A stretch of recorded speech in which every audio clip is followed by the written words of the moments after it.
Powers Universal Multiverse. Snowfall. Chapter 1, Avalanche. On a mountain top alone Toa is walking to the end of a frosted ridge. The warrior approaches the end and starts looking around as if searching for something when a trembling occurs behind the white and gray clad figure. He then turns around and is greeted by a massive creature. It was covered in ice and snow and looked as if it was a part of the mountain itself. He then takes a sword and shield that was located on his back and puts himself in a defensive stance. "I was waiting for you," said the Toa to the abomination. "Now the fun can begin." As if the Toa's words a cue, the creature slammed down a fist and launched the Toa back near the edge. The Toa started to collect himself only to see the creature's second fist slam down onto him. The Toa launched through the snowy ice-covered fist at the creature's face. His sword cut through the face of the creature and he landed on the other side. The creature, not fazed by the wound, reformed and turned to strike the Toa again. The Toa, being at the beginning of the outcrop of the ridge, took his sword and struck it down with all his strength. The ridge started to crack and break until it couldn't hold the weight of the creature anymore. All at once the creature and the now separated ridge started falling down the mountain. The Toa on the newly made ledge looked down at the land mass falling down the mountain. He looked around for his shield only to realize it was a part of the falling land mass. He took his sword and, as if holding something in front of him with both hands, took his sword and separated it into two. He then throws the two halves down on the snow-covered ground and places his feet on them. The swords making a metallic click on his feet. He paused for a moment before jumping off the ledge. The Toa weaved and dodged like he was a professional skier as he was rapidly approaching the avalanche. He pushed off the ground and flipped over the falling snow and ice and spotted his shield. All of a sudden the creature, now mad because of falling, launched out and grabbed the Toa with its icy hands. The Toa, done fighting with the creature, decided to use his elemental powers and froze the creature and land mass. The result slowed the land mass and stuck it to the slope. He then broke himself out of the creature's hand and walked over to his frozen shield. He took one of his skis off of his feet and jabbed it at the ice, trapping his tool for defense. He picked it up from the ice and placed it on his back. He then noticed there was a golden mask under his shield, so he grabbed it. He then put the ski back on the ground and clicked it back on his foot. He turned away and started skiing down the mountain again. When he reached the foot of the mountain, he was greeted by 5 that shared his appearance. "What took you so long, Kopaka?" asked the red Toa. "Couldn't you have gotten done faster? You know I hate this cold." "Well, I didn't see you up there helping me," Kopaka argued. "Quit your bickering, you two," said the Toa in blue. "Remember, we're stronger together. Arguing just separates us." "Ah, I don't mind the bickering. It's fun to see Onua hurt Kopaka and Tahu," said the green Toa. "Don't bring me into this, Lewa," said the hunched gray and black Toa. "We should just listen to Gali." "Sure thing, Onua," said Tahu, "and when has she said anything useful?" All the other members turned to look at the red Toa. Gali was the first to respond to the Toa's ill comment. "Well, when have you done anything that was useful, Tahu?" said the blue Toa. "All it seems you do is boss everyone around. Kopaka would have been done faster if you didn't detest Pahatu going with him." The brown Toa then turns to Gali and interjects, "Don't bring me into this fight." Gali turns to the Toa of stone. "You know I'm right, Pahatu," says Gali. She then turns back to Tahu. "What do you think the Turaga will think of your behavior?" Lewa then gets on his knees and starts walking like a Turaga. "Toa of fire, your behavior is very unuseful," said Lewa in his best impression of the Turaga of fire. "You must understand the fundamentals of unity to do your duty, then you will understand your destiny." Gali then lightly kicks him in the side. "Get up, Lewa," she ordered, making fun of the Turaga like that is not appropriate. Lewa then gets up and wipes the dirt off of his knees. "I was only having some quick fun," Lewa said. "You shoot," Gali said before she was interrupted. A massive boom came from up on the mountain. It drew the attention of all 6 Toa. A wall of snow was coming down at them. They all turned to Kopaka for a response from him. "I think your fun is ruined, Lewa," said the Toa of Ice. "Aren't you going to stop the avalanche from crushing us?" said Tahu. "And make it quick fast," added Lewa. Kopaka brought his hand up to point at the falling snow. A few seconds passed before he replied, "My powers seem to not be working." The snow, as if waiting for him to try to stop it with his powers, speed up. "Great, we're all going to die because you can't use your powers," said an angered Tahu. "Well, Tahu, why don't you just melt it?" said Pahatu. "I don't think it will do much for us then." "I'll just turn it into an iceberg," said Kopaka. "It is far too cold for him to try and melt it, especially at this range." The Toa then started to run away from the mountain and the oncoming avalanche. "Well, let us use our canoe of speed then," Pahatu said as a way to try and help. "Well, that would be great if all of us had one," exclaimed Tahu. The large amount of snow then was less than a kio behind them and was approaching much faster. "Tahu, shield us before it hits us," yelled Golly. Tahu turned around and grabbed everyone and shoved them to his feet. He then held up his hands and a large force field appeared. Then all of a sudden the compact snow made contact with his shield. The sheer force of the impact threw Tahu back a bio. Tahu then looked at the Toa at his feet. Because the Toa were at his feet, they didn't get hit by his momentum back. Instead they hit the field he had made. With stress in his voice he said to them, "I don't know how long I can hold it." The avalanche had still been falling while he had his force field up. Onua then got up. "Let me help, brother," Onua said to Tahu. Onua then activated his canoe of strength and started pushing against the force field toward the oncoming snow. Then, as if noticing that the Toa were fighting back against it, the snow started pushing harder onto the little bubble of Toa. Tahu's field started to shrink. "Pahatu, Lewa, use your canoe of strength. Help Tahu and Onua," demanded Golly. Pahatu and Lewa placed their pakari on and activated their powers and started to help Onua push back on the collapsing force field. Kopaka's mask started to glow as he was looking around into the surrounding snow. "Kopaka, can you use your powers yet?" asked Golly. "No," replied Kopaka. "Then why is your mask glowing?" asked Golly.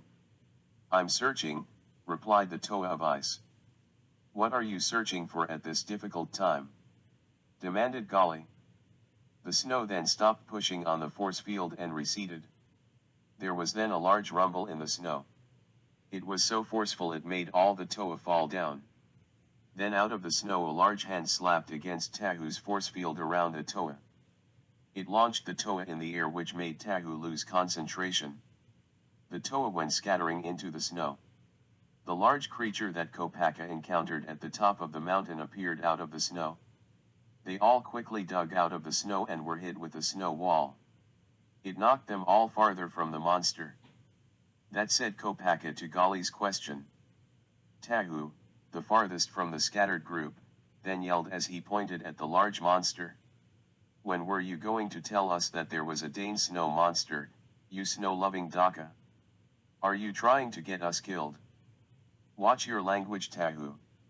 What would Turagavakama think of your vulgar language?" Golly yells back. "He wouldn't give a die, Golly," argued an angry Tahu. "Quite arguing, I think we have bigger problems than Tahu's language," interrupted Lewa. He then pointed to the massive snow monster, the massive 100 bio tall snow monster that wants to smash us. The Toa tried to run towards the monster, but it slammed its hand down, sending a second wall of snow now with ice mixed in it at him. The massive monster then shoved its hands down into the snow and started to consume the snow onto its body. It was growing larger the more snow it sucked onto it. I was going to keep consuming up the snow if the Toa didn't stop it before it was too large to defeat. The Toa then gathered back together. "Kopaka, please tell me you have your powers back," asked Golly. "No, I don't have them back yet, but I think I know where they went."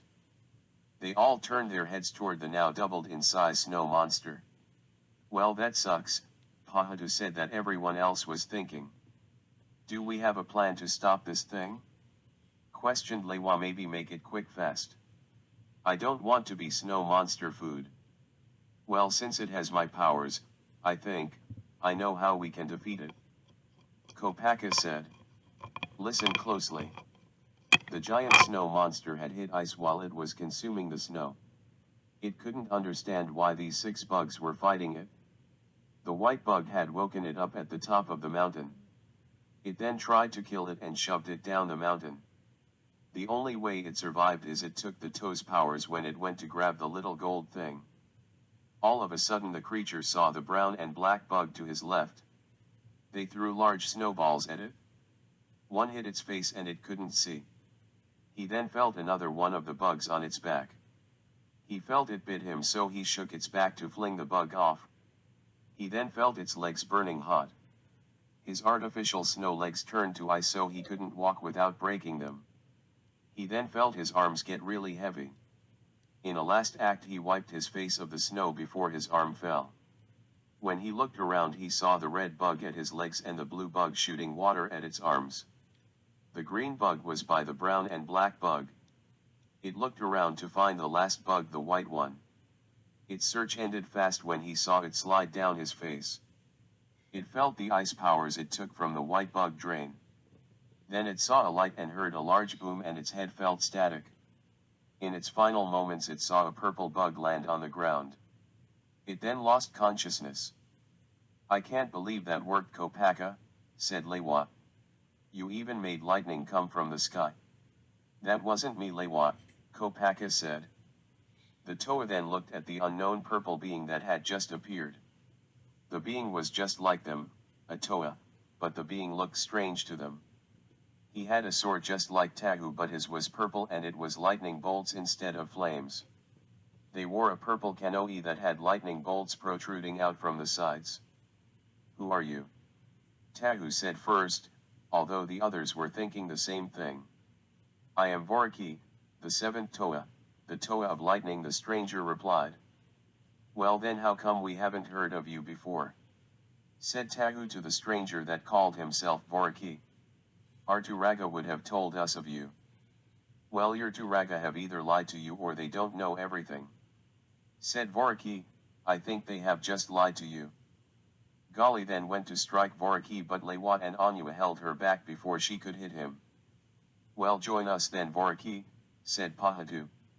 We are heading back to Keokoro so Turaga Nuja can tell us if you are a fraud or for real. And if you try any quick trick, remember air isn't a conductor, Lewat added. I don't mean to harm anyone, remarked Voraki. The group of Toa traveled to a solid ice block dividing 2 glaciers where Keokoro was located.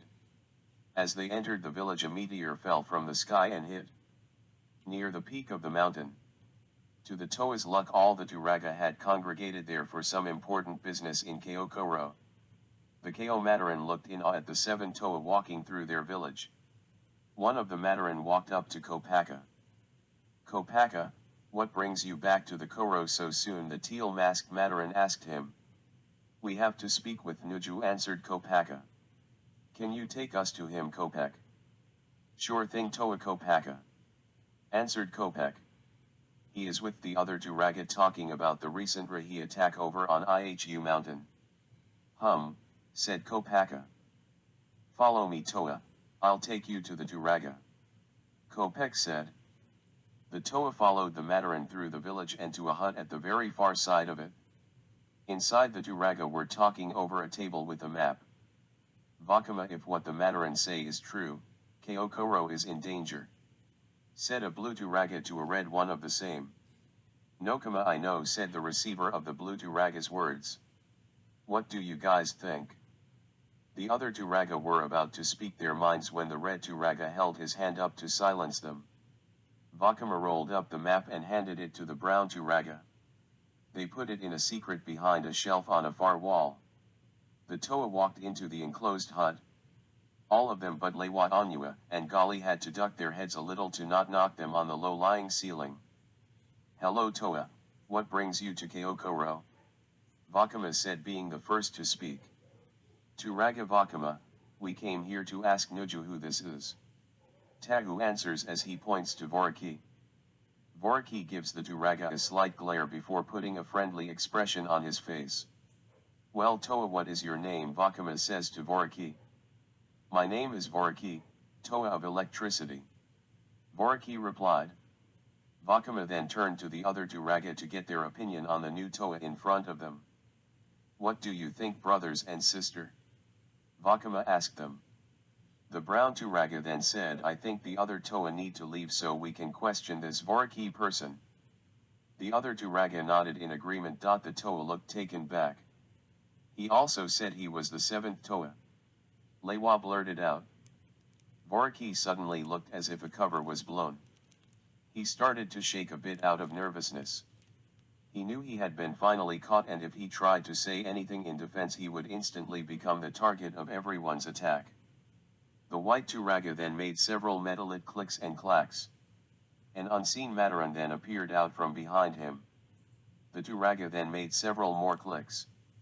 What does Nuju say, Mataro? Asked Vakama. The Mataran then says Nuju knows who this Toa is, the Mataran says. He is not a fraud like what the Toa are thinking. The Toa started looking at each other with the Turaga's words. Voraki sighed in relief that his secret wasn't revealed. Vakama then turned to the Mataran translator. What else does he say, Mataro? Vakama asked. Nuju then made more clicks and clacks. He says that Turaga Wenua should also know who Voraki is, Mataro translated for him. Let me think for a second, the black short Turaga said. He walked over to the purple Toa and walked around him in a circle. He motioned to the Toa to give him his weapon and Voraki did so. Wenua then looked at the Toa's sword and then waved it a little. He then handed the Toa his sword again and walked back to the group of Turaga. Wenua said as he thought of his past when he worked in the archives under Metru Nui. I remember a legend of a being like him, he said as he motioned to the purple Toa. Lightning powers, his name being Voraki, and him thinking he's the seventh Toa. Indeed, I know who he is. Tahu then looks at Wenua and the other Turaga. Well, who is he? Asked Tahu. He is a long-lost brother of yours. Answered Wenua. The Toa then looked at Voraki with shock. He is as he says he is, said Wenua. Legend says that when you all went to the Sky Realm, you lost Voraki and many of your other brothers and sisters when the great wind scattered you. I fearsome that Voraki here somehow found his way here. I don't remember how I got here, said Voraki. Just that I woke up falling in snow. I then saw them fighting a monster and helped them out. Kopaka, were you on Mountain Ihu? Asked Vakama. Yes, I retrieved my new canoe from there. Answered Kopaka. Vakama looked relieved to hear that they stopped the monster. Before the Toa arrived, the Turaga were discussing the monster that Kopaka had found. And did you make sure that the snow monster was defeated? Asked Vakama. Voraki put a lot of electricity through it. Said Lewa, that is enough to defeat it, right? Vakama then shook his head in discontent. He knew that a little electricity wouldn't be able to stop a snow monster. Go back to Mount Ihu and make sure the snow monster is defeated and take it off the island. Vakama demanded them. The Toa then all walked out of the hut and into the village. They then proceeded to walk out of the village and out of the ice cavern and into the icy slope of Kaowahi.